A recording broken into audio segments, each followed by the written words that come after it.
KMS news, आपलं कराड, आपला आवाज.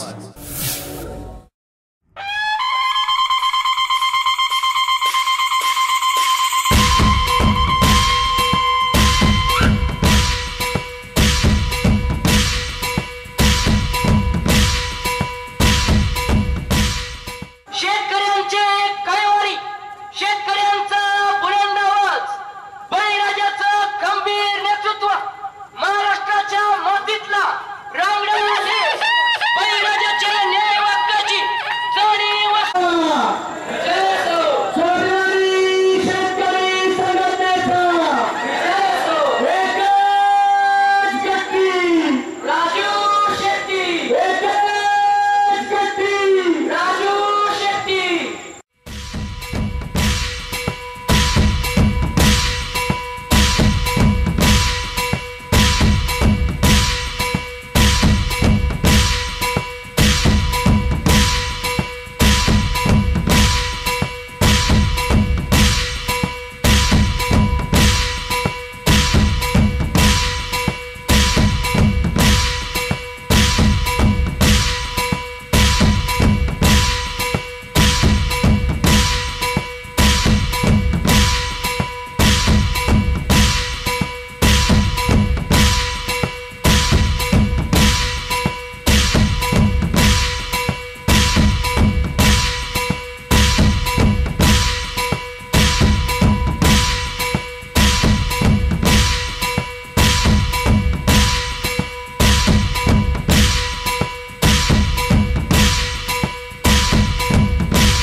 होत असलेला रेल्वे प्रकल्प बाधित शेतकरी तसेच ऊस उत्पादक शेतकरी यांच्या मेळाव्यास उपस्थित असलेले, ज्याने आपले आयुष्य फक्त शेतकऱ्यांसाठी संघर्षमय केलं, ज्यांनी शेतकऱ्यांच्या आयुष्यात ज्या शेतकऱ्यांच्या घरावरती कौले होती, पत्रे होती, तिथे स्लॅब आणण्याचं काम केलं, जो शेतकरी दुचाकीवरून सायकलवरून दुचाकीवरती आला, दुचाकीवरून 4 चाकीमध्ये आला, असे सर्व महाराष्ट्रातील शेतकऱ्यांचे आराध्य दैवत माननीय खासदार राजू शेट्टी साहेब, त्यांच्याबरोबर आलेले आमच्या संघटनेचे उपाध्यक्ष माननीय साहेबराव मोरे साहेब, संदीप राजोबा साहेब, अनिल घराळ बापू, आणि ज्यांनी रेल्वेच्या प्रश्नाला वाचा फोडली आणि जे आता सतत रेल्वेच्या प्रश्नावरती माझ्याबरोबर काम करत आहेत, असे आमचे सुदाम तात्या, भरत चव्हाण, त्याचबरोबर मोहन चव्हाण, आणि ज्यांनी रेल्वेला न भीता, आजपर्यंत आपण रेल्वेला भीत होतो पण आपली भीती घालवण्याचं काम केलं, ते रामचंद्र माने आणि आमचे मित्र विकास थोरात व सुधीर चव्हाण. मित्रांनो, बराच वेळ झालाय, खरं तर खूप तुमच्याशी बोलायचं होतं, काही वक्तेही बोलणार होते, पण आज महाराष्ट्रात 48 खासदार आहेत. या 48 खासदारापैकी शेजारच्या जिल्ह्याला, शेजारच्या मतदारसंघात माहीत नसतं पलीकडे कोण खासदार आहे, पण एकमेव असे राजू शेट्टी साहेब खासदार आहेत, फक्त हात कनेक्टला नाही तर ते पूर्ण महाराष्ट्राला नाही तर देशाला माहित आहे. त्यामुळे त्यांच्यासाठी जरी एक थोडा वेळ झाला असेल तर त्या माणसाच्या पाठीमागे सुद्धा भरपूर व्याप आहे, भरपूर काम आहे, त्यामुळं आज वेळ झालेला आहे. आणि एवढा वेळ होऊन सुद्धा तुम्ही एवढ्या संख्येने इथं उपस्थित आहात, त्याबद्दल खरं तर तुमचं सुद्धा अभिनंदन आहे. आज हे जे कोपर्डे गाव आहे साहेब, आपल्या दूध आंदोलनाच्या काळात या कोपर्डे गावामध्ये जे 5,000 लिटर दूध संकलन होतं ते 100% बंद होतं. एकही थेंब या गावाने या गावाच्या बाहेर जाऊ दिला नाही. आपल्या या आंदोलनात 100% पाठिंबा दिलेला होता. असा एकमेव खासदार आहे जो दूर आंदोलनात आमच्या कार्यकर्त्यांपेक्षा सरस आम्हाला लाजवेल असं काम केलं. ज्यांनी गुजरातवरून येणारं दूध स्वतः रात्रंदिवस तिथं गुजरातच्या सीमेवरती ठिया मांडलेला होता. स्वतः त्यांनी ते मिळवली. खरं तर आम्ही कार्यकर्ते म्हणून आम्हाला सुद्धा थोडस लाजल्यासारखं होतं. आमचा हा नेता असा आहे म्हणून आम्ही सुद्धा इथं स्वाभिमानी शेतकरी संघटनेचं काम खंबीरपणे करतोय. आणि भावानो, हे जे काही कोणासाठी करतात साहेब, ते फक्त शेतकरी आणि शेतकरी बंधू म्हणून करतात. आज साहेब आपल्या मत मांडणार आहेत. त्याच्या अगोदर खरं तर काही जे प्रश्न आहेत, ज्या प्रश्नाची उत्तरं मिळतील, आपल्या प्रश्नाला वाचा फुटेल म्हणून आपण सर्वजण इथं आहात. आपण सर्व रेल्वे प्रकल्प बाधित आहातच, त्याबरोबर इथं ऊस उत्पादक आहे. आणि जो रेल्वे प्रकल्प बाधित आहे त्याचं ऊसासकट या रेल्वे जाणार आहे म्हणून तुमचा ऊस सुद्धा तेवढा महत्वाचा आहे. हे दोन्ही प्रश्न सोडवण्यासाठी, या दोन्ही प्रश्नाची उत्तर घेण्यासाठी आज आपण इथं आहोत. साहेब, आज रेल्वे म्हटले की अंगावरती भीती होती. आमच्यातला गडी लोखंडाचा तुकडा जरी पडला रेल्वेच्या कडेला तरी उचलत नाही, का तर मध्ये हुबळीला पाठवली. भावानो, आजपर्यंत आम्ही 4 ते 5 वेळा यांचं काम बंद पाडलं. हुबळी नाही करायचं पोलीस स्टेशन सुद्धा आम्ही बघितलं नाही. तुम्ही तुमच्या मनातली भीती काढून टाका की रेल्वे मध्ये काहीतरी वेगळं आहे. खरं तर माननीय विकास असतील, मेजर असतील, यांचा मानव थोडा आभार कमी आहे. आज या दोघा तरुणांनी खरं तर तुमच्या आमच्या मनातली भीती घालवली. आज जी रेल्वे गेलेली आहे आपल्या भागातून, त्याचे उतारे आजही शेतकऱ्यांच्या नावे निघत आहेत. आजही शेतकऱ्यांच्या नावे जमीन आहे म्हणून ही लोक आज आपल्याला त्रास देत नाही. आमचा या प्रकल्पाला विरोध नाही. रेल्वे झाली पाहिजे. देशाचा विकास त्याशिवाय होणार नाही. पण ही रेल्वे होत असताना मात्र आमच्या जमिनी, आमच्या जीवावरती कोण जरी रेल्वे नेणार असेल तर ती मात्र आम्ही कधीही कपून घेणार नाही. जोपर्यंत जेव्हा जीव असेल तोपर्यंत स्वाभिमानी शेतकरी सगळ्यांना तुमच्या पाठीशी ठामपणे उभे राहणार. आज आपण सर्व इथं आलात, यावरून प्रशासनाला सुद्धा योग्य तो निरोप जाणारच आहे की किती लोक या प्रश्नामुळे बाधित होणार आहेत आणि किती लोकांचं जीवन या प्रश्नामुळे बाधित होणार. आमचा या प्रकल्पाला विरोध नसला तर आमच्या काही मागण्या आहेत. त्या मागण्या मान्य झाल्याशिवाय आम्ही हा प्रकल्प सुरू करू देणार. आज शेतकऱ्याला शासकीय जमीन घेताना जो भूसंपादनाचा कायदा झालाय 2013चा, खरं तर तो फक्त राजू शेट्टींच्या मुळेच अस्तित्वात आलेला आहे. 2013चा जो भूसंपादनाचा कायदा आहे त्यामुळे तुमच्या जमिनीचा 4 पट भाव मिळणार आहे. जो बाजार भाव असेल त्याच्या 4 पट. परंतु या मोदी सरकारने 2000 मध्ये हा कायदा बदलण्याचं काम करणार होते.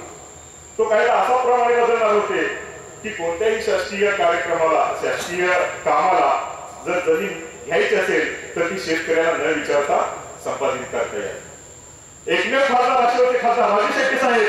त्यांनी या प्रस्तावाला विरोध केला आणि ठामपणे तो हाणून पाडला. म्हणून आज ताटमानेने आपण हा 4 पट मोबदला घेणार. आपल्या मागण्या ज्या आहेत त्या मी इथं मांडतोय. आमची पहिली मागणी रेल्वेकडून आम्हाला बाजारभावाच्या 4 पट जो 2013चा भूसंपादन कायदा आहे त्याप्रमाणे आम्हाला मोबदला मिळावा. दुसरी मागणी आम्हाला प्रकल्पग्रस्ताचा दाखला मिळावा. तिसरी मागणी आमची जमीन जात असताना जे शासनाने GR काढलेला आहे 2013 साली, त्याच्यामध्ये असं म्हटलेलं आहे ज्या ज्या लोकांची जमीन रेल्वेसाठी जाईल त्याच्या घरातील प्रत्येक एका मुलाला नोकरी मिळाली. आज बऱ्यापैकी मराठा समाज रस्त्यावर उतरतोय. का उतरतोय? त्याच्या मुलाला नोकरी नाही, शिक्षणात कुठली सवलत नाही. मग हे हक्काच आहे. भावाला हे हक्काच घेतल्याशिवाय आपण सोडायचं नाही. प्रत्येकाला नोकरी मिळाल्याशिवाय आपण यांना काम करून द्यायचं नाही, कारण तो तुम्ही कायदा केलेला. त्याचप्रमाणे इतरही मागणी आहेत. साहेब, तुमच्याकडे एक प्रश्न घेऊन आलेलो. आमच्या शिरोळीतील एक शेतकरी होते. त्यांना रेल्वेच्या पलीकडे पाईपलाईन न्यायची होती. भावानं नदीपासून त्याचं रान रेल्वेच्या पलीकडे होतं. एकूण खर्च होता 1 लाख रुपये पाईपलाईन न्यायला शेतापर्यंत, आणि रेल्वेच्या खाली 20 फुटात न्यायला 2 लाख मागितले. पाईपलाईनचा खर्च 1 लाख आणि रेल्वेच्या खाली न्यायला 2 लाख. बिचाराची पाईपलाईन ती थांबली. त्यामुळे आमची चौथी मागणी आहे प्रत्येक गावातून ज्या ज्या शेतकऱ्याला ही पाईपलाईन न्यायची असेल त्यावेळी शासनानं असा रेल्वे प्रशासन असा एखादा तोडगा काढावा की थोड्या पैशामध्ये कमीत कमी मूल्य घेऊन कायमस्वरूपी त्यासाठी एखादी प्रोव्हिजन करावी. पाचवा मुद्दा आपला आहे, जो रेल्वेच्या कडेने रस्ता केलेला आहे तो रस्ता सुद्धा काही ठिकाणी बंद केलेला आहे, तो सुद्धा आम्हाला कायमस्वरूपी मिळावा. भावांनो, स्वाभिमानी शेतकरी संघटनेच्या खाली आपण हे आंदोलन करत आहोत. नेतृत्वाखाली आपल्याला न्याय मिळाल्याशिवाय हे आंदोलन थांबणार नाही. त्याचबरोबर भावांनो, जे आजच्या दिनची स्वप्न दाखवली ज्या सरकारने, त्याचा परिणाम आज आपण 90 रुपये पेट्रोल टाकून भोगतोय, 75 रुपये डिझेल टाकून भोगतोय. आज गॅस सुद्धा 1000च्या वर गेलेला आहे. हे केलं ते केलं आणि टीव्हीला मागच्या महिन्यात अशा जाहिराती यायला लागल्या की सरकारने ऊसाची FRP 200 रुपयेनं वाढवली. साहेब त्यांच्या भाषणात बोलणारच आहेत. भावानं मागच्या वेळी आपण 3000 पर्यंत दर घेतला, पण हे गाजर जे मोदी सरकारने दाखवलंय त्यामुळे कमीत कमी आपला 184 ते 185 रुपये तोटा होणार आहे. त्यामुळं यावर्षी सुद्धा या सरकारच्या विरोधात आपल्याला तीव्रपणे आंदोलन उभं करावं लागणार आहे. खासदार राजू शेट्टींच्या माध्यमातून ज्यांनी जिथं आपण 300 रुपये दर घेत होतो तो आपला 3000 पर्यंत नेलेला आहे, त्यांचे हात बळकट करण्यासाठी या आंदोलनात सुद्धा आपल्याला सक्रियपणे सहभाग घ्यायचा आहे. येत्या 27 तारखेला जयसिंगपूर येथे जी ऊस परिषद होणार आहे तिथे या ऊसावरती काही पहिला तोडगा निघतो, पहिली उचल मागितली जाते. त्याचबरोबर ही जी फसवी FRP आहे त्याला विरोध करण्याचं काम सुद्धा तिथे केलं गेलं पाहिजे आणि ते होणार आहे. यासाठी इथं जशी गर्दी आहे त्याच्या दुप्पट गर्दी तिथं झाली पाहिजे. नाहीतर आज नाही तर कधीच नाही या म्हणण्याप्रमाणे एकदा जर हे रिकव्हरीचं भूत आपल्या डोक्यावरती बसलं तर ते कधीही उतरणार नाही. पण ते उतरायचं काम मात्र खासदार राजू शेट्टी साहेब नक्की करतील ही तुमच्या आमच्या मनातली आशा आहे आणि ती नक्कीच फलद्रूप या मेळाव्याच्या निमित्तानं होणार आहे. बोलायचं भरपूर आहे, पण माझं ऐकण्यापेक्षा ज्यांचं दर्शन घेण्यासाठी आणि ज्यांचं आपण भाषण ऐकण्यासाठी जर थांबलाय, म्हणजे एका बाजूला जर इथे एखादा ऋतिक रोशन आणला असता, तो गेला असता तर तुम्हाला काय वाटलं नसतं. म्हणजे आमची एकाच चर्चा झाली, पण शेट्टी साहेब जोपर्यंत येत नाही तोपर्यंत इथून काय कोणी उठलं नसतं एवढं मला ठामपणे माहित आहे.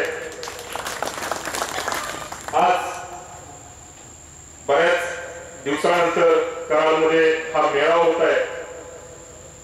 खरं तर तुमच्याशी खूप काय बोलायचं होतं, वेळ झाला.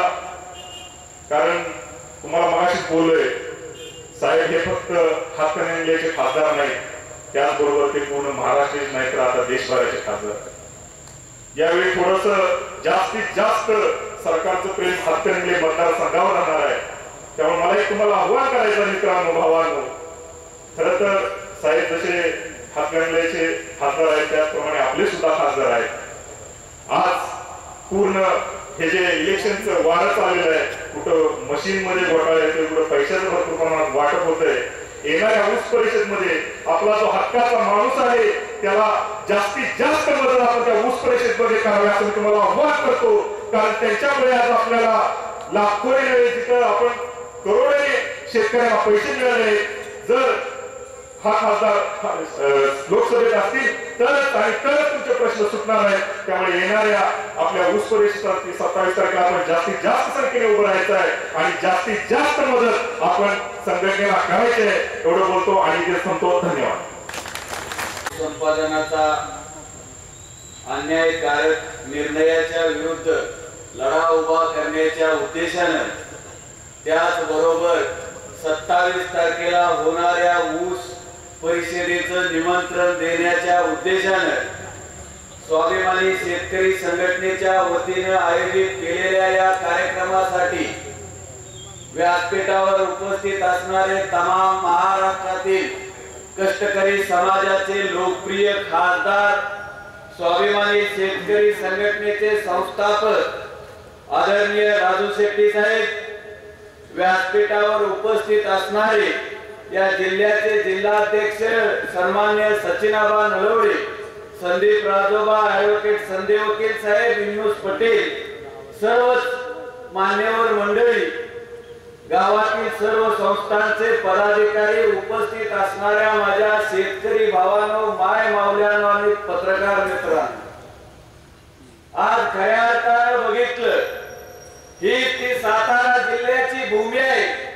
या मातीनं महाराष्ट्राला मातीसाठी लढावं कसं, या मातीसाठी झुंजावं कसं आणि रक्ताच्या थारोळ्यात कोसळलो तरी या मातीशी इमान राखून देशाची दौलत वाचवावी कशी, या पद्धतीचा आदर्श 450 वर्षापूर्वी ज्या छत्रपती शिवाजी राजांनी याच सातारा जिल्ह्यातल्या सह्याद्रीच्या कुशीमध्ये घालून दिला, त्या सातारा जिल्ह्याच्या या भूमीला पहिल्यांदा स्वाभिमानी शेतकरी संघटनेच्या वतीनं खासदार राजू शेट्टींच्या वतीनं नतमस्तक होऊन पहिल्यांदा मानाचा मुद्रा करतो हे लक्षात ठेवा. खऱ्या अर्थाने बघितलं तर रेल्वे भूसंपादनाचा जो या ठिकाणी अन्यायकारक निर्णय रेल्वेच्या प्रशासनाने घेतलेला आहे, भावांनो गेल्या 15-20 वर्षाचा खासदार राजू शेट्टींचा महाराष्ट्रातल्या लढ्याचा अभ्यास केला, ज्या प्रश्नामध्ये खासदार राजू शेट्टींनी लक्ष घातलं, जो प्रश्न खऱ्या अर्थानं महाराष्ट्राच्या राजकीय सामाजिक आर्थिक पटलावर घेऊन लढाई उभी केली, मग तो दूध दराचा प्रश्न असेल, ऊस दराचा प्रश्न असेल, महाराष्ट्रातल्या शेतकऱ्यांच्या भूसंपादनाचा प्रश्न असेल, या प्रश्नाला न्याय मिळेपर्यंत तुमच्या माझ्या या खासदारनं रणांगण महाराष्ट्राचं सोडलेलं नाही. हा स्वाभिमानी शेतकरी संघटनेचा आजवरचा इतिहास राहिलेला आहे, लक्षात ठेवा भाऊ. जाता जाता मी आपणाला एवढंच सांगतो, सातारा जिल्ह्यामध्ये जिल्ह्याच्या हातीपर्यंत ज्या ठिकाणी रेल्वेचा प्रवेश होतो आणि ज्या ठिकाणी रेल्वेची हात संपते, या ठिकाणची कुठलीही जमीन रेल्वे प्रशासनाने आजपर्यंत अधिकृत केलेली नाही आणि माझ्याकडे उपलब्ध माहितीनुसार आज ही ती जमीन आमच्या शेतकरी भावांच्या सातबाऱ्यावर नोंद आहे, असा आतापर्यंत आपल्याकडे आलेला अहवाल आहे. मी रेल्वे प्रशासनाला एवढीच या ठिकाणी इशारा देतो, एवढंच या ठिकाणी त्यांना आवाहन करतो की इतिहासामध्ये लोकांहून पाहिलं तर आपल्या नेत्यावरनं आपल्या राजावरनं जीव ओवाळून टाकणारी सैनिकांची फौज कुणाकडे होती तर ती छत्रपती शिवाजी राजांच्याकडे होती. 21व्या शतकामध्ये तुम्ही आज राजकीय पटलावर पाहिलं तर आपल्या नेत्यावरनं आणि आपल्या संघटनेवरनं जीव ओवाळून टाकणारी कार्यकर्त्यांची शेतकऱ्यांची फौज कुणाकडे असेल तर ती स्वाभिमानी शेतकरी संघटनेकडे आणि खासदार राजू शेट्टींच्याकडे. लक्षात ठेवा. या रेल्वे भूसंपादनाच्या या निर्णायक लढ्यामध्ये जोपर्यंत तुम्हाला न्याय मिळणार नाही तोपर्यंत खासदार राजू शेट्टी साहेब हा प्रश्न राज्य सरकार आणि केंद्र सरकारच्या माध्यमातून तुमच्या समोर सरकारला गुडघे टेकायला लावून हा प्रश्न सोडवून तुम्हाला न्याय दिल्याशिवाय राहणार नाही.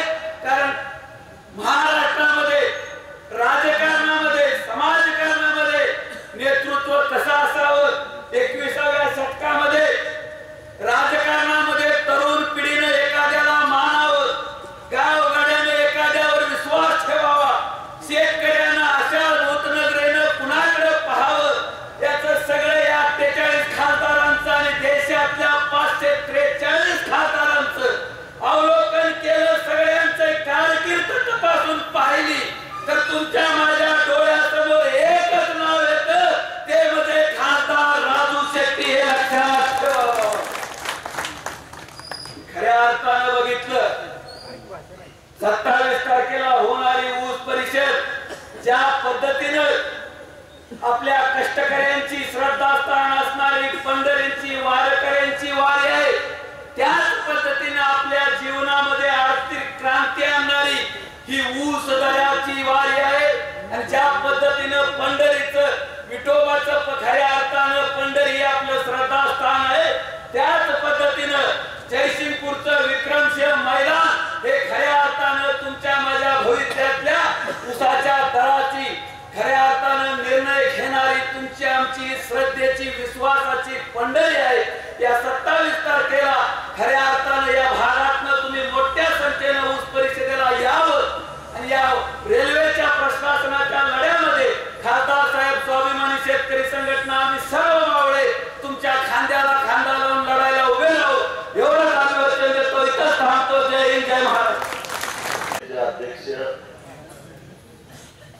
या ठिकाणी मंचावर उपस्थित असणारे स्वाभिमानी पक्षाचे महाराष्ट्राचे प्रदेश उपाध्यक्ष सयाजी मोरे, स्वाभिमानी शेतकरी संघटनेचे जिल्हाध्यक्ष सचिन नलवडे, त्याचबरोबर या ठिकाणी उपस्थित असणारे खडूस पंचायत समितीचे माजी सदस्य आणि स्वाभिमानी शेतकरी संघटनेचे नेते संदीप राजोबा, वाळवा तालुका स्वाभिमानी पक्षाचे अध्यक्ष ॲडव्होकेट संजय साहेब, मंचावर उपस्थित असणारे बापू, त्याचबरोबर भाई उपस्थित सर्वच मान्यवर आणि जमलेल्या माझ्या सर्व शेतकरी भावांनो, रेल्वे प्रकल्पग्रस्त भावांनो आणि पत्रकार मित्रांनो, आज घटस्थापनेचा दिवस आहे आणि खऱ्या अर्थानं या ठिकाणी एवढ्या मोठ्या संख्येनं आपण जमून तिथं स्वाभिमानी शेतकरी संघटनेचा गट बसवला असं म्हटलं तर काय वावगट नसणार. अर्थात माणसावर संकट आलं की पहिल्यांदा आठवण कुणाची येते तर ती स्वाभिमानी शेतकरी संघटने. हा रिवाजच आहे, काय हरकत नाही, आम्हाला वाईट वाटत नाही. आणि अडचणीमध्ये संकटामध्ये सापडणाऱ्या शेतकऱ्यांच्या मदतीला जाणं हे आपलं कर्तव्य आहे आणि या कर्तव्य भावनेतून गेली 30 वर्ष या चळवळीमध्ये मी काम करतो आणि या काळामध्ये शेतकऱ्यांना जमेल तेवढी मदत करण्याचा प्रयत्न केलेला आहे आणि प्रत्येक चळवळीतून प्रत्येक आंदोलनातून काही ना काही साध्य झाला, शेतकऱ्यांचा फायदा झाला. म्हणून आज ही स्वाभिमानी शेतकरी संघटना खंबीरपणानं ठामपणानं या सगळ्या महाराष्ट्रामध्ये उभी राहिली आहे. सरकार कोणाचंही असो, त्यांच्या उडा धडकी बनवण्याचं काम कोण करत असेल तर ती स्वाभिमानी शेतकरी आणि याचा अनुभव तुम्हाला आहे. आधीच्या सरकारच्या काळामध्ये 2013ला ज्यावेळी कराडच्या पाचवडच्या स्मशानभूमीत आम्ही 4 दिवस बसलेलो होतो, त्यावेळी त्यावेळच्या मुख्यमंत्र्यांना सुद्धा कराडपर्यंत यावं लागलं. एवढी स्वाभिमानीची ताकद. आणि आता सुद्धा दुधाच्या दराच्या प्रश्नावरनं मुंबईला जाणारं दूध स्वाभिमानीला रोखून धरलं आणि जे मुख्यमंत्री म्हणत होते की आमचा आणि दुधाच्या दराचा संबंधच काय, दुधाचा भाव वाढवून घ्यायचा असेल तर दूध संघांच्या विरोधात आंदोलन करा, दूध कंपन्यांच्या विरोधात आंदोलन करा, सरकारचा त्याचा अजिबात काय संबंध नाही असं म्हणणाऱ्या मुख्यमंत्र्यांना 3ऱ्या दिवशी रात्री 2:30 वाजता महाराष्ट्राच्या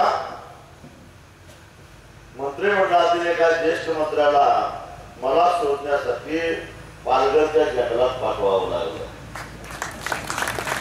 आणि त्या ठिकाणी येऊन जे काय चर्चा किंवा माझ्या हाती आहे ते घेऊन नागपूरला जाऊन 4थ्या दिवशी दुधाचा भाव जाहीर करावा लागला. ही खऱ्या अर्थानं शेतकऱ्यांची ताकद आहे असं म्हटलं तर काय वावगं करणार. याचा अर्थ आम्हाला फार मोठी घमेंड आहे याच्यातला भाग नाही. याचा अर्थ आम्ही सरकारला गुडघे टेकायला लावले म्हणजे फार मोठे ताकदवान आम्ही माणसं आहोत असं आम्ही म्हणत नाही. पण आम्हाला एवढंच म्हणायचं आहे की ज्या ज्या वेळी शेतकऱ्याकडे वाकड्या डोळ्यांना बघण्याचा प्रयत्न कराल त्यावेळी हा वर्ण भोळा भावना दिसणारा शेतकरी हा तुम्हाला गुडघे टेकायला लावल्याशिवाय राहणार नाही. एवढी मात्र निश्चितच आम्ही आता एकजूट करू. एक काळ असा होता की आपल्याकडे एक म्हण होती, एक वेळ कुत्र्याचं शिपूट सरळ होईल पण शेतकरी शेतकऱ्यांची संघटना व्हायची नाही अशा प्रकारचे एक मन होते, असे एक समाज होता लोकांचा. पण आज मी तुम्हाला अभिमानाने सांगतो, एक वेळ कुत्र्याचं शिकूट सरळ झालेला वाकडं होईल, पण मी बांधलेली शेतकऱ्यांची संघटना मोडायची नाही अशी भक्कम संघटनाने बांधली. जाती धर्माच्या पलीकडे जाऊन, पक्षाच्या पलीकडे जाऊन ही संघटना अशा पद्धतीने बांधते. आणि त्यामुळं त्या माझ्या शेतकऱ्याकडे वाकड्या डोळ्याला बघायची हिंमत मिळाली. आपल्या रेल्वेचं कर काढायला तर कोणाची हिंमत होत. रेल्वेच्या विरोधात आंदोलन करायचं तर ते कुठेतरी हुबळीला जायला लागतंय, अजून कुठल्या तरी कोर्टात जायला लागतंय, जामीन मिळत नाही, त्यांचे कायदे कडक आहे असा समज लोकांच्यामध्ये, आणि ते खोटाही नाही.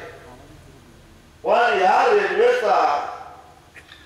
बोर्डाचा चेअरमन एकदा सांगलीला आलेला होता, सयाजींना बरोबर आहे, सांगलीला आलेला होता. आणि तिथं आल्यानंतर सयाजींना मी आणि आपल्या वाळवा तालुक्यातले काही शेतकरी आम्ही भेटायला गेलो. आता त्या रेल्वे खात्याच्या लोकांना त्यांचा चेअरमन म्हणजे महाराष्ट्राच्या मुख्यमंत्र्यांचे मोठा वाटतो, अशी सगळी बडदार स्थिती उरलेली होती. आणि आम्ही तिथे गेल्यानंतर त्याला सांगितलं की इथं शेजारी भवानीनगर नावाचं स्टेशन आहे रेल्वेचं, तुम्हाला माहिती आहे. त्या भवानीनगरच्या गावकऱ्यांची अडचण आहे, गेली 60 वर्षे त्यांना कायम त्रास जाणवतोय की एका बाजूला गाव आहे, दुसऱ्या बाजूला गावाची सगळी शेती आहे, आणि त्यांना आपल्या शेताकडे जात असताना अडचण होते. तेव्हा तिथे कायमस्वरूपी रेल्वेचं गेट व्हावं अशी मागणी त्यांनी अनेक वर्षापासून 60 वर्षापासून केली. मला वाटतं 3-4 खासदार त्या दरम्यान होऊन गेले, परंतु एवढी त्यांची साधी मागणी काही पूर्ण होत नव्हती. आणि मग शेवटी मला त्यांनी सांगितले की तुमच्याकडनं तर ते पूर्ण होईल का, आणि म्हणून मला त्यांनी सांगितलं. मी म्हटलं मी काय या आधीच्या खासदारांच्या एवढा काही दिग्गज नाही, कारण त्याच्यानंतर एक खासदार महाराष्ट्राचे प्रदेशाध्यक्ष झाले प्रमिला काकी, एक खासदार महाराष्ट्राचे मुख्यमंत्री झाले पृथ्वीराज बाबा, एक खासदार सिक्कीमचे राज्यपाल झाले श्रीनिवास पाटील साहेब. मी काय एवढा मोठा माणूस नाही, पण माझ्याकडे आंदोलनाचा हत्यार आहे. ते हत्यार वापरल्यानंतर काय होते, काय औषध लागू होते का, पडते का, बघूया, एवढं मी त्या गावकऱ्यांना सांगितलं. मी 2-3 वेळा ते बैठक लावून बघितली. बैठकीत मुद्दा मांडला. मी रेल्वे मंत्र्यांना जाऊन 2-3 वेळा भेटलो. त्या दरम्यान पहिला मंत्री बदलला, दुसरा मंत्री आला, त्याला सांगितलं. त्याच्यानंतर ते DRM नावाचा एक ग्रस्त बसतोय पुण्याला, त्याच्याबरोबर 2-3 वेळा बैठका घेतल्या, पण ते प्रकरण काय मार्गाला लागायला तयार नव्हते. आणि मग योगायोगानं तो रेल्वे बोर्डाचा चेअरमन सांगलीला आलेला होता, आणि आम्ही सगळे भेटायला अनेकदा शिष्टमंडळ घेऊन गेलो. आणि भेटायला गेल्यानंतर मग जरा आम्हाला जायला उशीर झाला, आणि उशीर झाल्यानंतर तोपर्यंत ते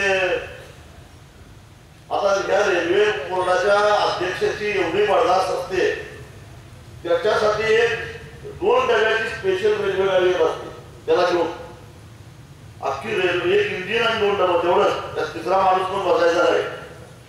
आणि राजा महाराजांसारखे सगळे बडदास्त. आणि मग आणि पण गडबड करायला, चला चला चला, देर हो गई. कशी देर हो गई म्हणजे रेल्वे तुमची जाईल, हा काय गाडी लगेच सुटणार आहे काय, तर ते काय ऐकायलाच तयार. मग आम्ही म्हटलं की या शेतकऱ्यांचं जरा म्हणणं आहे ते ऐकून घ्या. तर ते काय गडी ऐकायलाच तयार नाही. ऐसा हो गया वैसा हो गया असं म्हणायला. मी म्हटलं त्या भुवान खाली बसायचं, आणि आम्ही जे काही सांगतोय ते ऐकायचं नाही, तर इथं शेतकऱ्याचा हिसका दाखवल्याशिवाय सोडणार नाही. काय म्हटलं, तुला पगार आम्ही देतोय आणि तू आमच्याजवळ चांगपणा शिकवा लागलायस, दादागिरी आमच्यावर. आणि म्हटलं तुझी अवकाश काय आहे म्हटलं त्या चेअरमनला. मी म्हटलं 14.5 लाख लोकांनी निवडून दिलेला मी माणूस आहे म्हटलं, तुझी काय माहिती आहे म्हटलं, तू दर महिन्याला पगार घेणारा एक साधा नोकर आहेस म्हटलं, तुला पस्कारी व्हायचं म्हटलं. आणि या शेतकऱ्यांचं ऐकून घ्यायचं. त्याला कळलं, कारण दिसायला तर काय मी मोठ्या पुढाऱ्यासारखा दिसत नव्हतो, त्यामुळे म्हटलं त्याला वाटतं किरकोळ खासदार आहे ह्याला काय किंमत द्यायची असं ते म्हणत होतं. त्याला म्हटलं गप बसायचं. आणि माझा त्याचा वाद चालू आहे म्हटलं तर सयाजी अण्णा त्याच्या अंगावर जाऊन गेले. अंगावर जाऊन गेल्यामुळे तरी तारा कापायला लागला. आणि मग त्या बंदोबस्ताच्या लोकांना म्हटलं तुम्ही गप्प बसायचं. त्याला आमचं म्हणणं ऐकून घेण्यासाठी इथं पाठवलेला आहे. आणि ज्यानं जर का आमचं म्हणणं ऐकून घेतला नाही तर ह्याला तुडवून मागायचं सोडणार नाही एवढं तुम्हाला लक्षात टाकतो. म्हटलं गप गुमान त्यानं आमचं ऐकून घेतलं. आणि त्याचा चमत्कार असा झाला, आता त्या भवानीनगरला अंडरब्रिज बांधायचं काम सुरू झालेलं आहे. याला म्हणतात चळवळीचा लेखा. बरोबर आहे. ते काय आता आरज वर्णांचं देऊन काय काम होते का? असे वेंडोळे बरेच जण देत असतात. त्यासाठी आपल्या शंकराला तिसरा डोळा उघडल्यानंतर काय झालं, शेतकरी सुद्धा शंकराला काय डोळा लावला, पण त्याच्याकडे सुद्धा तिसरा डोळा आहे. तो डोळा उघडला की बरोबर वाटेवर येत. त्यामुळे तुम्हाला एकच काम सांगतो की आता मी सगळं याचा कायदेशीर अभ्यास केलेला आहे. आधी भूमी अधिग्रहण तुमचं झालेलं नाही. आधी जे काही एकदा केलंय ते केलंय, कसं केलंय, नजर चुकीने गेलंय, त्यावेळेच्या लोकांच्या अज्ञानामुळे गेला असेल, काही झालं असेल. आता सरकारने जी.आर. करून ठेवलेला आहे की 20 वर्षापेक्षा जास्त जुन्या प्रकरणात काही अधिग्रहण करता येणार नाही किंवा त्याचा लाभ देता येणार नाही. जरी 7 महिन्यानं तुमचं असलं तरी त्याला काय. परंतु जो भाईवाला बदललेला आहे आणि तो बेकायदेशीर कब्जा घेण्याचा प्रयत्न असतो तो बेकायदेशीर आहेच. आता विस्तारीकरणासाठी त्याची जर का ते हातच नसेल तर त्याची किंमत त्यांना द्यावी लागेल. ती किती द्यावी लागेल तर 2013 साली जयराम रमेश नावाचे एक मंत्री, ग्रामविकास मंत्री होते केंद्रामध्ये. त्यांच्याबरोबर आमच्या दीर्घकाळच्या बैठका झाल्या, अनेक बैठका झाल्या. कारण देशभरामध्ये या संदर्भामध्ये मोठी आंदोलन चालू होती. आणि मग आंदोलन करणाऱ्या माझ्यासारख्या मेधाताई पाटकरांच्या सारखे अशा अनेक लोकांच्या विरुद्ध अनेक बैठका घेतल्या. आणि या सगळ्या बैठकीतून एक कॉमन असा सर्व सगळ्यांना मान्य होईल अशा प्रकारचा एक मसुदा तयार झाला. आणि तो मसुदा म्हणजे 2013चा भूमी अधिग्रहण कायदा. आणि त्या कायद्यानुसार शेतकऱ्याची जमीन जर का विकास कामासाठी घ्यायची असेल तर किमान 75% शेतकऱ्याची संमती असेल तर ती जागा घेता येते असं त्या कायद्यामध्ये नमूद केलं. दुसरी बागायत घेता येणार नाही. पण बागायत घ्यायलाच लागलं तर जेवढी जमीन घ्यायला लागली तेवढं दुसरीकडे तेवढी बागायत वाढवायची आणि मगच ती घ्यायची त्या जिल्ह्यामध्ये, अशी त्याच्यामध्ये तरतूद आहे. त्याच्यामध्ये जे विस्तारित होतात सोशल असेसमेंट नावाचं एक त्याच्यामध्ये प्रकरण आहे. म्हणजे सामाजिक दृष्ट्या जर का त्याच्यावर काही परिणाम होत असेल तर त्याचाही विचार करायचा आणि त्याची सुद्धा पूर्तता करायची अशी तरतूद त्याच्यामध्ये आहे. असा हा कडक कायदा करण्यापाठीमागचा हेतू हा होता. आम्ही या विकासाच्या विरोधात नाही, कारण अशी भूमिका ज्यावेळी आम्ही मांडतो त्यावेळी लोक काय म्हणतात मग काय विकास करायचा नाही का, मग ही दुहेरीकरण जर झालं नाही तर मग मुंबईला जायला वेळ लागतो, क्रॉसिंगला वेळ लागतो, मग ते गाड्यांची संख्या वाढवता येत नाही, मग तुम्ही विकासाच्या विरोधात जाताय काय, अशी सुद्धा भाषणं काही लोक करतील. पण डॉक्टर बाबासाहेब आंबेडकरांनी या देशाला एक आदर्श अशी घटना लिहून दिली आहे. आणि त्या घटनेनुसार या देशातल्या प्रत्येक माणसाला समान अधिकार दिलेले आहेत. प्रत्येक माणसाला उदरनिर्वाह करण्याचा अधिकार दिलाय, सन्मानाने जगण्याचा अधिकार दिलाय. शेती हे ज्या शेतकऱ्याचं उदरनिर्वाहाचं साधन आहे, जमीन हे उदरनिर्वाहाचं साधन आहे. त्या जमिनीतून हुसकावून लावून विकासाच्या नावाखाली त्याची जमीन वरवळून घेण्याचा घटनेला या लोकांना अधिकार दिलेला नाही हे लक्षात ठेवा. आणि ती घ्यायचीच असेल तर त्याचा योग्य तो मोबदला त्याला द्यावाच लागेल. आणि म्हणून त्या घटनेला अनुसरून अशा प्रकारे लोकसभेमध्ये हा कायदा मंजूर केलेला आहे. त्याच्यामध्ये दुरुस्ती करण्याचा प्रयत्न कुणी केला? आजचे दिन आणायचं स्वप्न दाखवणाऱ्या नरेंद्र मोदींनी. आता सगळेच आपण त्यांच्या मागे लागलेलो होतो. माझ्या सगळ्यात मी दुरुस्त केलं. मला वाटलं आधीच भ्रष्टाचारी आहे, आता हे चांगलं चांगलं भाषण करतंय, काहीतरी करल, यांच्या पाठीमागे गेलं तर शेतकऱ्याचा 7-12 कोळा होईल, 1.5 हनुमान मिळेल, शेतकऱ्याला चांगले दिवस येतील असं वाटलं. म्हणून मी यांना पाठिंबा दिला. आमच्या स्वाभिमानी शेतकरी संघटनेने पाठिंबा दिला. आता आम्ही काय असं डोळे दाखवून दिलेला नव्हता, त्यांना अट घातली होती. तुमचं सरकार आल्यानंतर आमच्या शेतकऱ्याला खर्चाच्या 1.5 हमी भाव द्यायचा आणि त्यांनी ते मान्य केली होती. आम्हाला काय मध्ये असं फसवलेला आहे. आम्ही आपला पाठिंबा दिला, म्हटलं असू दे. आणि मग हे सरकार एकतर्फी निवडून आलं, म्हणजे निकाल लागला नाही. या महाराष्ट्रामध्ये आतापर्यंत एवढ्या निवडणुका झाल्या, बऱ्याच निवडणुका झाल्या, बऱ्याच राजकीय लाटा येऊन गेल्या. 48 पैकी 42 खासदार एकाच पार्टीचे कधी यापूर्वी महाराष्ट्रात घेऊन गेलो.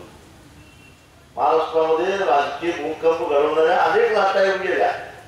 1962 ची संयुक्त महाराष्ट्राची लाट असेल, त्याच्यानंतर 77 ची जनता लाट असेल, 1984 ची राजीव गांधीची लाट असेल, त्याच्यानंतर 1989 ला आलेली व्हीपी सिंगाची लाट असेल, आणि त्याच्यानंतर मग एकदा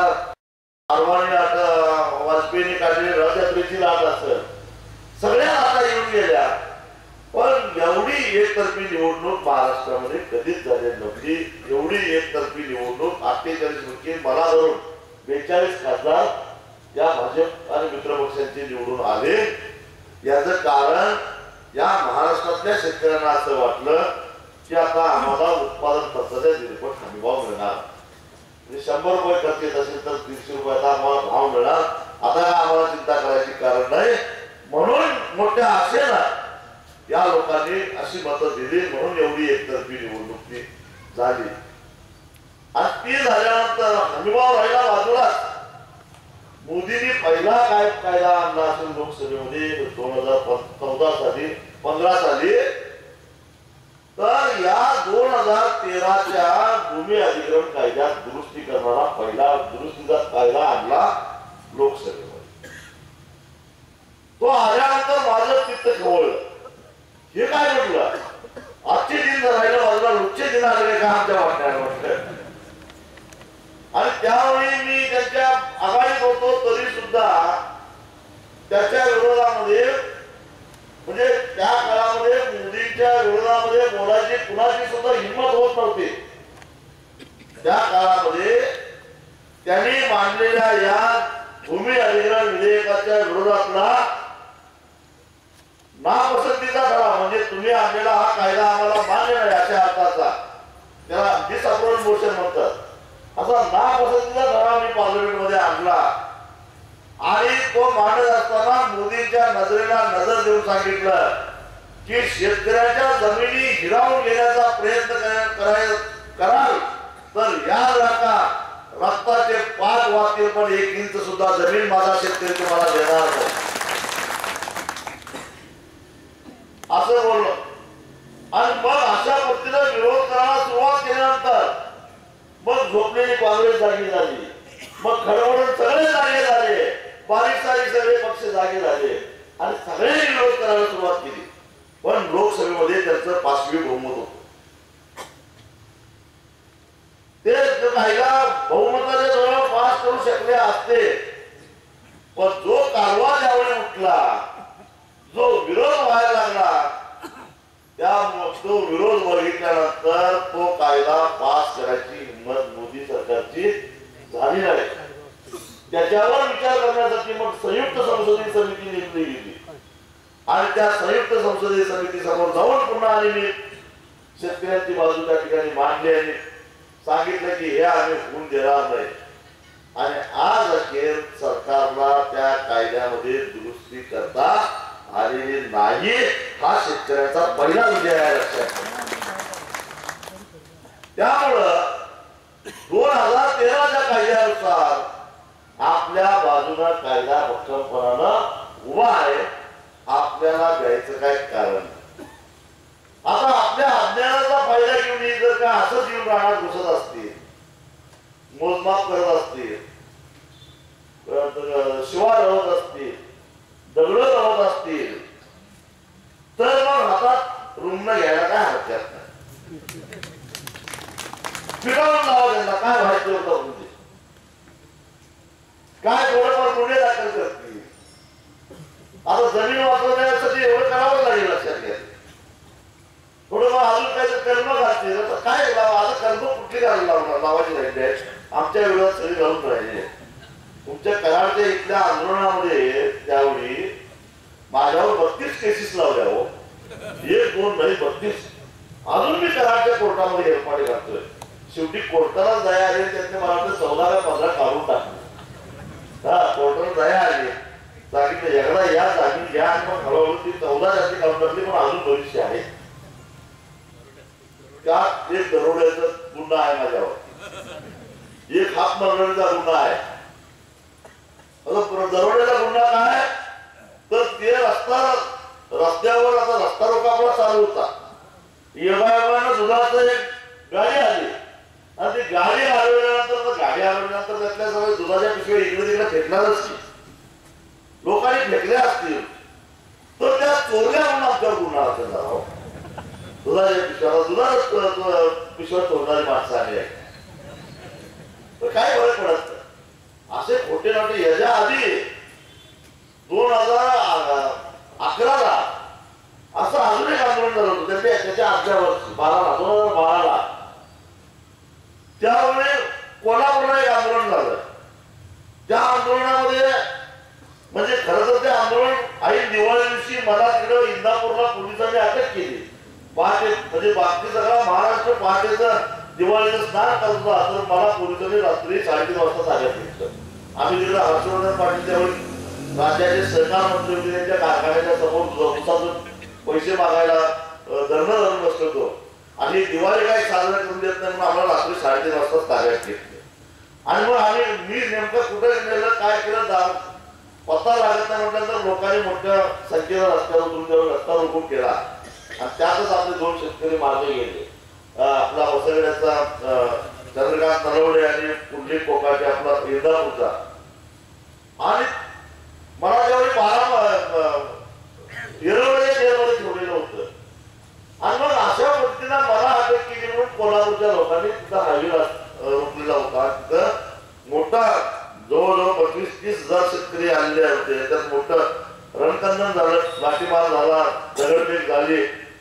आणि त्यात एका पोलिसाच्या डोक्याला थोडा मार लागला आणि जखमी झाला. जखमी झाल्यानंतर परत तो जावानंतर त्याला डिस्चार्ज मिळालं. परत ड्युटीवर हजर झाला. परत अजून थोड्या दिवसात त्याला त्रास व्हायला लागला. आणि मग 1.5 वर्षानं त्या पोलिसाचा मृत्यू झाला. कशाने झाला माहित नाही. कारण आंदोलन झाल्यानंतर 1.5 वर्षानंतर त्याचा मृत्यू झाला. त्या पोलिसाच्या मृत्यूला जबाबदार धरून माझ्यावर 302 लावले. 1.5 वर्षानं मेलेल्या पोलिसाच्या मृत्यूला धरून. बरं एवढं एक नाही माझ्याबरोबर 78 आरोपी आहेत अजून. बरं 78 माणसांनी एका माणसाला मारला. आता मग 78 लोकांना फाशी देत आहे. 302 ला काय होते फाशीच म्हणजे वकील. मग आता एक माणूस मेला म्हणून 78 लोकांना द्या फाशी येतात. कायदे असं सरकार पण काय फरक पडत नाही. 302 लावून सुद्धा मी जामिनावर आहेच की. मग तुम्ही एखाद्या रेल्वेच्या माणसाला हाणला त्याच्या डोक्याला 2-4 टाकी पडलं काय फरक पडणार आहे. अर्धा दिवसात येणारच की माहिती तुम्ही. पण आपली जमीन वाचल लक्षात ठेवा. पण हे झाडं ते करावं लागणार आहे. असं एक 2-3 वेळा करा. त्याशिवाय ती वटणीवर येणार नाही. माझ्याकडे औषध असतं ते जालिम औषध असते. तुम्ही म्हणते आता एक सभा घेतली मोठी भाषणे ठोकलं आता बहुतेक आपलं जमलं असं काही जमत नसतंय आपल्यालाच काहीतरी करावं लागतंय खरं आहे नाही आणि हे आपल्याला करावं लागेल छातीचा कोट करून मी तुमच्या मागे उभा राहणार हे लक्षात ठेवा असं नाही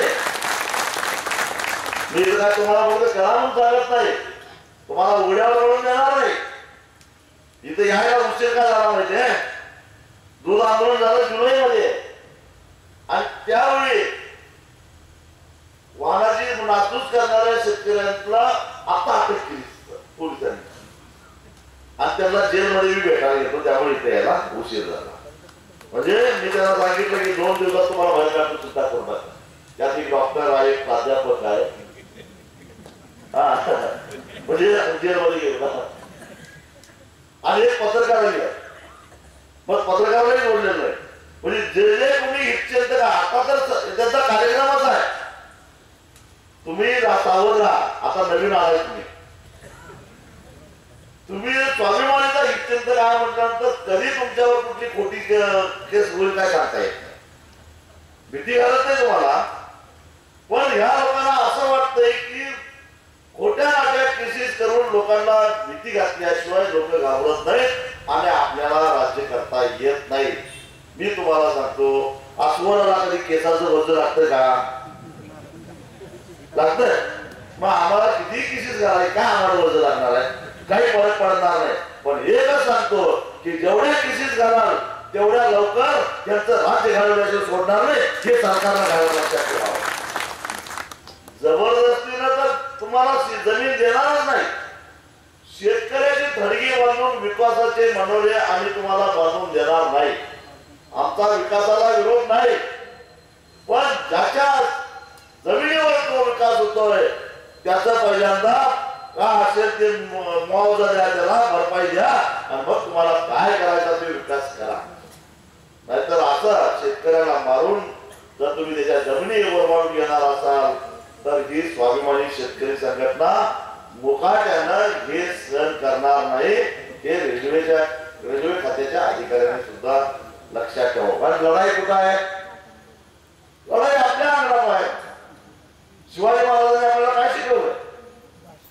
शिवाजी महाराजांनी आपल्याला जे शिकवलंय की लढाई कधीही आपल्या अंगणात झाली पाहिजे शिवाजी महाराज अफजल खानाला हुडकत गेले नाही तिकडे विजापूरला त्याला जावळीच्या खोऱ्यात येऊन दिला बरोबर आहे मग आता आपण पुण्याला नाही आंदोलन करायला जायचं मुंबईला नाही जायचं त्यांना इकडे येऊन द्यायचं आणि आले की तुडून मारायचं खराच होता गरीबी गावा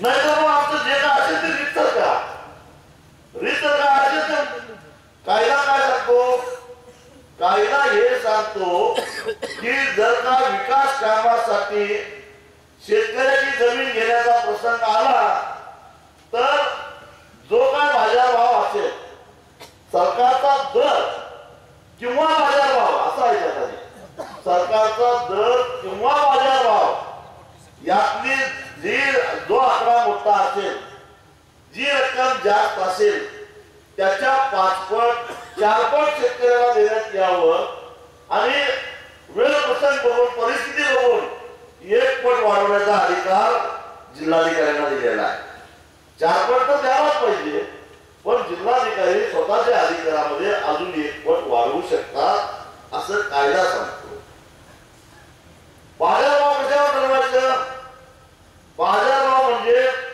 काहीतरी व्यवहार होत असतात की गावात आपल्या त्यातला एक कागद व्यवहाराचा दाखवला की हे झालं एवढ्या किमतीनं तो बाजारभाव झाला आणि अशा पद्धतीनं याला नंतर वाटाघाटीतून निर्णय दिला आणि हे जर नाही झालं प्रकरण कोर्टात गेलं तर सगळं काम बंद पडतंय त्यामुळे ते सगळ्यात घाबरतात कशाला तर कोर्टात कारण कोर्टात गेलं की अर्धा वर्ष निकाल लागत नाही आणि एकटा कोर्टात गेला की सगळ्यांचं काम थांबतं त्यामुळं वाटाघाटी करून काही करून ते प्रश्न मागायला लावायचा प्रयत्न ते करत असतात फक्त तुम्हाला भीती घालण्याचा प्रयत्न करतील तुम्हाला खोटण्याचा सांगण्याचा प्रयत्न करतील तुम्हाला त्यांच्या नादाला कसा लागला म्हणून सांगायचा प्रयत्न करतील तुम्हाला माझ्यासारख्या पुढाऱ्याकडनं सांगायचा प्रयत्न करतील, तुम्हाला गप्प बसवण्याचा प्रयत्न करत असतील, त्यावेळी ऐकू नका, एवढं करा. कारण आपल्याला सवय असते मग ते सांगायला नाही कसं म्हणायचं, त्यांचं कसं बोलायचं, अशी एक भीती असतेच की आपल्याला. मग आपलं संसार मोडायला त्याची आपल्याला चिंता नाही, पण त्यांचं कसं मोडायचं ही चिंता असते. तिकडं काय लक्ष द्यायचं नाही, आपण आपलं बघायचं. आणि त्या पद्धतीनं जर का तुम्ही ठाम भूमिका घेतली तर त्यांना तुमच्या बाजूनं निर्णय द्यावाच लागेल. कलेक्टर काय म्हणते असं म्हणते ना, काय झालं का कलेक्टरने? जे आता 6 मीटर इकडे 6 मीटर म्हणजे 12 मीटर सोडून तिथून मोजमाप करायचं. हो तसं पाहिजे. कारण ती वैभव आहे रेल्वेची, ती 7 वर्षाची. त्याचा आता आपल्याला हक्क सांगता येणार नाही. आपल्या पूर्वजांनी अज्ञानातून ती जमीन दिली आहे, त्याच्याबद्दल आता आपल्याला काय बोलता येणार नाही. पण त्याच्या पलीकडे त्यांना जर पाहिजे असेल तर त्यांना पण ती सुद्धा जर आम्ही आधीच घेतले असं जर ते सांगत असतील, कागद दाखवा, तुमचा कब्जा दाखवा, अधिग्रहण केलेलं हे दाखवा.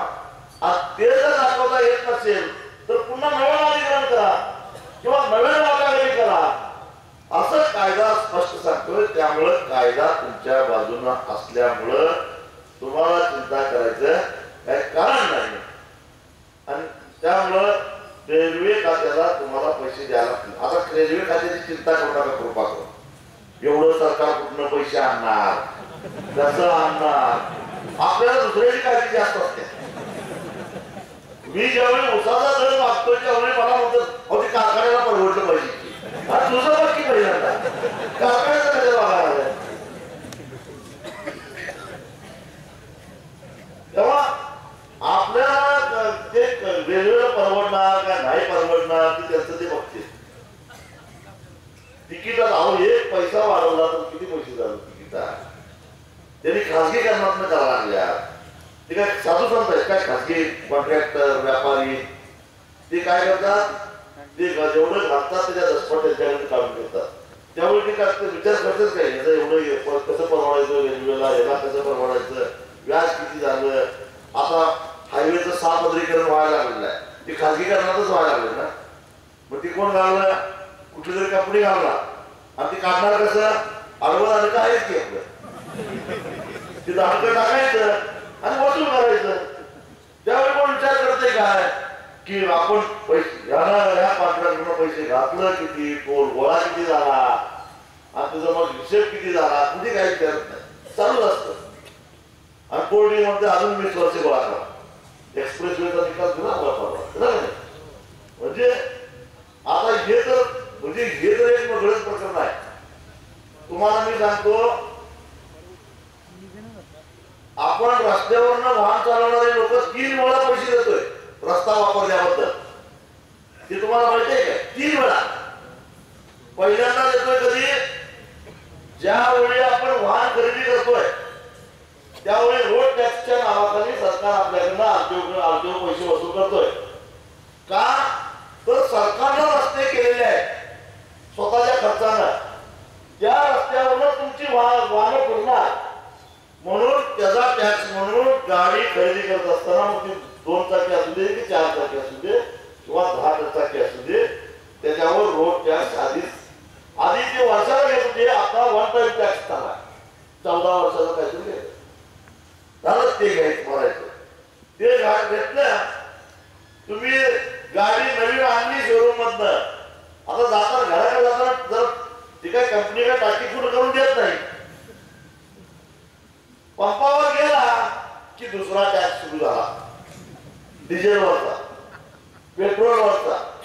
त्याच्यावर सुद्धा सरचार्ज आहे, रोड तुम्ही वापरता सरकारचा म्हणून. तुम्हाला माहिती आहे का, मी या पेट्रोलियम मंत्रालयाच्या स्टँडिंग कमिटीचा सदस्य आहे आणि आमच्या कमिटीचं काम काय आहे की या पेट्रोलियमच्या कंपन्या आहेत भारत सरकारच्या, ONGC, Bharat petroleum, Indian oil, ह्या सगळ्या भारत सरकार कंपन्या असल्या तरी सुद्धा त्याच्यामध्ये 51% पेक्षा जास्त भारत सरकारचे आहेत.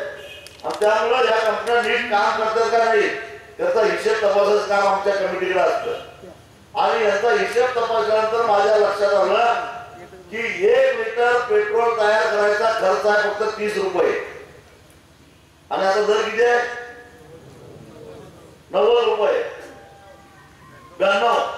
मग वरचं 62 कुठे गेलं? 30 रुपयाला पेट्रोल तयार होतं तेही आयात केलेलं पेट्रोल क्रूड ऑइलचा. आणि आपल्या देशामध्ये जे क्रूड ऑइल निघतंय त्याच्यापासून 18-19 रुपयाला तयार होते पेट्रोल. पण आता काही जास्त निघत नाही 20-22% निघते. बाकी सगळं आपल्या परदेशात आयात करायला लागतं. मग हे काय त्याच्यावर राज्य आणि केंद्र सरकारनं वेगवेगळे कर लावले आहेत. त्या करातनं हा सगळा पैसा सरकारच्या तिजोरीत जातोय. म्हणजे रोडच्या नावाखाली जातोय. अहो दुष्काळाच्या नावाने लावले सरकारनं. दुष्काळ पडला मग महाराष्ट्रातल्या शेतकऱ्यांना मदत करायला पाहिजे म्हणून राज्य सरकारनं वर आणि टॅक्स लावला पेट्रोल डिझेलवर. लोकांनी विचार केला दुष्काळ आहे कशाला विरोध करायचा जाऊ दे जरा लोक आत्महत्या करायला जरा मदत होऊ दे आपली. त्यातनं आतापर्यंत महाराष्ट्र सरकारकडे 20,000 कोटी रुपये जमले तरी ऐकायला तयार नाही सरकार. कर्जमाफी किती 14,000 कोटी. गोवा किती गेला 20,000 कोटी. पण चोरावर मोड आहे सरकार. आणि वर काय म्हणायचं आम्ही तुमचं माफ केलं कापडी किती आमचं. तर अशा प्रकारे हा दुसरा टॅक्स झाला. आणि तिसरा टॅक्स म्हणजे आंदोलन. म्हणजे एकाच कामासाठी यांचा रस्ता वापरला म्हणून 3 वेळा यांना पैसे द्यायला लागतात. त्याच्याऐवजी आपण खासगी जमिनी खरेदी करून आपल्या मार्केटचा रस्ता केला असता तर परवडला असता असं माझं मत आहे. किती पैसे यांना द्यायचे. म्हणजे ही अशी सगळी भानगड असते. त्यामुळे सरकारच्या चिंता करायच्या भानगडीत पडू नका. आपलं नुकसान भरपाई कशी वसूल होईल याचा आपल्याला विचार करावा लागेल. आणि तो केला तरच आपल्याला आपला टिकाव लागणार आहे. आणि म्हणून ही लढाई आपल्याला अशाच पद्धतीने करायची. पण हे एकटा सरकार करून चालेल का? एकटा जर का त्या रेल्वेच्या अधिकाऱ्यांना अडवायला गेला तर ती आधीच असेल 25-30. पोलीस 10-15 येतील आणि त्याला उचलून नेतील आणि कुठं नेऊन सोडतील. सापडत नाही ते. पण ते जर का 1000 जमला तर काय करणार आहे? काय करणार आहे? 2000 जमला काय? किती ह्या कळत त्या कळत किती गावाच्या जमिनी चालल्या किती शेतकऱ्यांच्या जमिनी चालल्या. आणि ज्यांच्या जमिनी गेल्या गेले काय निवास राहायचं कारण नाही. तुम्हाला शेतकऱ्यांना सांगतो हे पहिल्याचं काम आहे. आज त्या रेल्वे रुळवाल्यांचं रेल्वे रुळ ज्याच्या आनंद आला त्यांच्यावर अडचण आल्या तुमच्यावर दुसरं कुठलं सरकार येईल. आणि आज त्यांच्या मत्तीला बाकीच्या शेतकऱ्यांनी धावून गेलं तर त्यांची जमीन वाचत त्यांना नुकसान भरपाई मिळाल. उद्या तुमच्यावर संकट आलं तर ते तुमच्या मत्तीला धावून येतील. आज कोण जात्यात आहे कोण सुपात आहे. सुपात असणाऱ्याचा नंबर येणारच आहे की जात्यात जायला तरी. हा काय सुपात असणाऱ्याला काय म्हणायचं काम नाही माझ्याकडे काय येत नाही म्हणून. आणि मग ह्यासाठी जर पहिलं करतोय आपण एकाला पहिला फेडायचं एकावर पहिला चढला की दुसऱ्याने फेडायचा आपली पर्याय आल्यानंतर. तसं आपण सगळ्या शेतकऱ्यांनी एकत्रित येऊन जर संघर्ष केला तरच न्याय मिळेल. नाहीतर मग हे एकटं पडून आपल्याला काही न्याय मिळणार नाही. आज रेल्वेला जमीन जाणाऱ्यांचा नंबर आलेला आहे. उद्या हायवेवाल्यांचा नंबर येईल. उद्या अजून कुठला नंबर येईल. आणि मग एखादी बहुराष्ट्रीय कंपनी येईल त्याला एखादा उद्योगधंदा करावाच वाटेल त्यांना आमची जमीन पाहिजे असेल. अजून कुणावर तर काहीतरी येईल. तोपर्यंत साखर कारखान्याचं संकट येईल. तोपर्यंत अजून काहीतरी येईल. हे येतच राहणार. तेव्हा आपण शेतकरी दुबळे आहोत गरीब आहोत. एकट्याच्या हातनं काय आपल्या होणार नाही. म्हणून आपण सगळ्या शेतकऱ्यांनी एक झालं तर मात्र आपली कळ काढायची हिंमत कुणाचीच नाही. कारण लोकसंख्येत आपण 60% जास्त आहे. त्यामुळे आपल्याला वाकड्या डोळ्यानं बघायचं कुणाची हिंमत सुद्धा होणार नाही. फक्त आपली एकी असणं गरजेचं आहे हे लक्षात ठेवा. आणि त्या दृष्टीनं प्रयत्न केला तर तुमच्या जमिनीला काही धोका होणार नाही. तुम्ही हे चिंता करायचं कारण. आता ऊसाचा सीझन तोंडावर आलेला आहे. मी तुम्हाला निमंत्रण देतो येत्या 27 ऑक्टोबरला 17वी ऊस परिषद जयसिंगपूरला होते. त्या ऊस परिषदेला सगळेजण या. तिथं ठरवू काय काय करायचं. गेल्या वर्षाचं किती आलं या वर्षाचं किती यायला पाहिजे, पुढच्या वर्षाचं किती मागायचं आहे, हे आपण तिथं सगळेजण चर्चा करू. कारण मी एकटा सांगणारा कोण, तुमच्या सगळ्यांची मान्यता असेल, तुमच्या सगळ्यांना जर कबूल असेल तर बाबू तुम्ही म्हटलं यावर्षी कारखान्याची अडचण आहे, संकटात सापडलेले आहेत, दारिद्र्यरेषेखालच्याही माणसापेक्षा वाईट अवस्था त्यांची झालेली आहे, त्यामुळे फुकट ओळख दिल्या तर तसाच ठराव करूया, माझं काय म्हणणं नाही. आणि म्हणून जे काय असेल ते चर्चा करून आपण ठरवूया. खर तर यावर्षी जे कारखानदार भासवतात तशी काही परिस्थिती नाही आहे. ऊसाचं क्षेत्र वाढलंय पण टनेज घटलेला आहे, हे लक्षात घ्या. हुमणीमुळे नुकसान झालेलं आहे मोठ्या प्रमाणामध्ये. आणि ही हुमणी फक्त सातारा जिल्ह्यात नाही, सांगली जिल्ह्यात नाही, कोल्हापूर जिल्ह्यात नाही, अख्ख्या महाराष्ट्रात आहे. अख्ख्या महाराष्ट्रातला ऊस सगळा हुमणीनं खाऊन टाकलेला आहे. आणि वर तुम्ही गेला असाल डोंगराच्या बाजूला, म्हणजे शिराळा तालुका असेल, तुमचा पाटण तालुका असेल, इकडे आमचा कोल्हापूर मधला शाहूवाडी, पराळा, आजरा, गडिंग्लज, चंदगड, हा जो डोंगराच्या पायथ्याशी असणारे हे सगळे तालुके आहेत. तिथं गेल्या 3 महिन्यामध्ये एवढा पाऊस पडलेला आहे, ऊस पावसाने गेलेला आहे. म्हणजे तिकडं पावसाला ऊस गेलेला आहे, मध्ये हुमणीनं ऊस खाल्लेला आहे आणि मराठवाड्यात पाऊसच पडलेला आहे. त्यामुळे तिथं आताच ऊस करपून गेलेला आहे सगळा. त्यामुळं महाराष्ट्रामध्ये जरी ऊसाखालचं क्षेत्र सातबाऱ्यावर जास्त दिसत असलं तरी प्रत्यक्षात ऊस जास्त नाही, चिंता करायचं काही कारण नाही. 25% ऊसाचं उत्पादन घटणार आहे यावर्षी गेल्या वर्षाच्या तुलनेनं. तेव्हा अशी परिस्थिती असल्यानंतर आणि कर्नाटकात तीच अवस्था आहे बरा. आणि बहुतेक ऊस हा महाराष्ट्र, कर्नाटक, जरा उत्तर प्रदेशमध्ये वाढण्यामध्ये काय फार वाढला नाही. त्यामुळे एवढी काही चिंता करायचं काय कारण नाही. जर आता ज्या पद्धतीनं सरकारनं पावलं टाकलेले आहेत, निर्यातीसाठी सबसिडी देऊन एक 50 लाख टन जर साखर निर्यात झाली तर साखरेचे भाव या वर्षी सुद्धा 3,500 पर्यंत स्थिरता झाले. तर यांना चिंता करायचं कारण नाही. पण नीट काम केलं तर ते सरकार जास्त त्याने आडवी खोच मारली आहे. कारण ही तरी आणि लेखनीत फसवणारी माणसं आहेत. हे मुनिमाचं सरकार आहे. मुनीम कसा हिशेबात आपल्याला फसवतोय.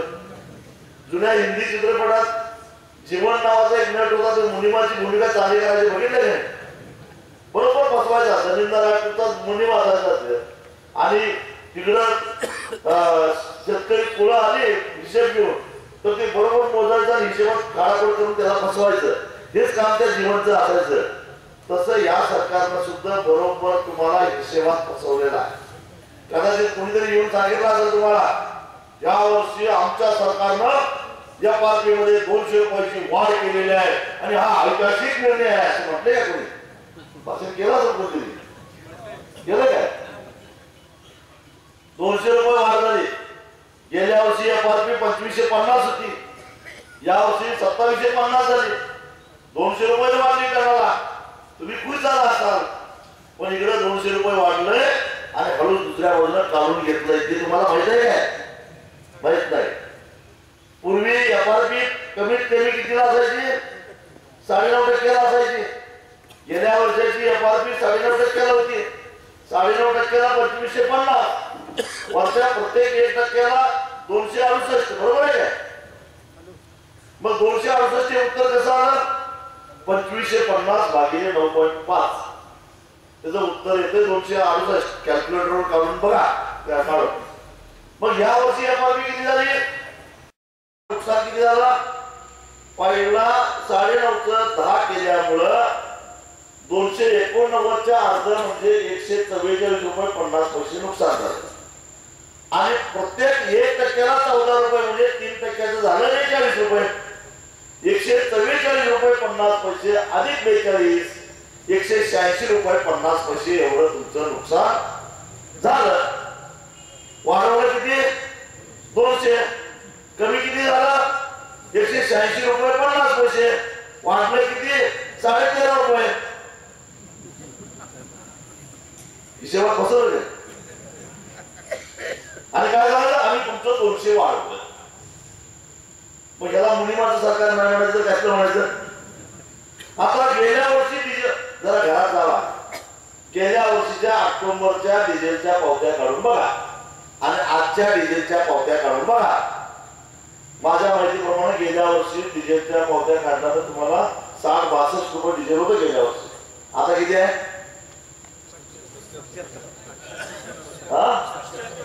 मग नांगरट होते ना गेल्या वर्षी पैसे, नांगरट होत नाही तेवढं. आता उद्या हे एफआरपीचं तुमचं कट होणार आहे वाहतुकीचे पैसे, ते काय वाहतुकी गेल्या वर्षाच्या दराने वाहतूक होणार आहे व्यवसायाची, म्हणजे ते वाढणार, म्हणजे एफआरपीचं ती कपात झाली. गेल्या वर्षी पेक्षा या वर्षी युरिया 100 रुपये वाढलेला, डीएपी किती वाढला? जवळपास 250 रुपये वाढलेला. 12-32-16 असेल आणि कुठलं 20-10 असेल का असेल ते असेल, 200 रुपयापासून 250 रुपयापर्यंत मोठ्या पातळीमुळे रासायनिक खताचे दर वाढलेले आहेत. गेल्या वर्षी घरी जीएसटी आणण्यापूर्वी ट्रॅक्टरच्या ट्रॉलीवर व्याज किती होता? व्याज गेला जीएसटी आला. माझ्या माहितीप्रमाणे व्याज नव्हता, व्याज नव्हता, बरोबर. आता यांनी पहिल्यांदा 28% लावला, आता 18% व्याज आहे. त्यामुळं ट्रॉलीची किंमत 4% ट्रॉलीची किंमत जवळपास 62,000 रुपयाने वाढलेली आहे. हा सगळा हिशेब उत्पादन करता धरायला पाहिजे का नको? हा सगळा हिशेब जर धरला तर तुमचा टनाला 42 रुपये खर्च वाढलेला आहे, टनाला 42 रुपये, आणि दर वाढला किती? 13.5 रुपये. मग आपण गेल्या वर्षामध्ये फायद्यात आहे का तोट्यात आहे? तरी म्हणजे आमचं सरकार दमदार सरकार, तुमच्या पाठीशी सरकार, असं हे फसवायला लागले आहे. त्यामुळे या सगळ्या गोष्टीचा विचार करून आपल्याला या वर्षीचं धोरण ठरवावं लागेल. काय करायचं, कसं करायचं. साखर कारखानदार मंत्री मग आम्ही काय करावं? त्यांना म्हणायचं तुम्ही आमच्यात सामील व्हा, सरकारच्या विरोधात बोलूया. आता 29 रुपये सरकारनं दर केला, त्याला 35 रुपये द्यायला लागूया, म्हणजे तुमचंही वाटतंय आमचंही वाटतंय, बरोबर आहे की नाही? तसं केल्याशिवाय चालणार नाही. बरं, मग ते म्हणतील साखर विकत घेणाऱ्यांचं काय होईल? आता पेट्रोल डिझेल विकत घेणाऱ्यांचं काय झालं? तेच होईल साखर घेणाऱ्यांचं. पुन्हा काळजी करता येतात काय? आपणच काळजी करायची सगळ्यांची. म्हणजे आपलं बघावं. आज आपल्या पोराबाळांचं शाळेची फी कशातनं भरायची आहे? उसाच्या पैशातनं भरायची. घराचं बांधकाम काढायचं, उसाच्या पैशातनं काढायचं. पुरीचं लग्न कशातनं काढायचं? उसाच्या पैशातनं काढायचं. आज ते उसाला पैसे नाही आले तर आपलं काय होत नाही.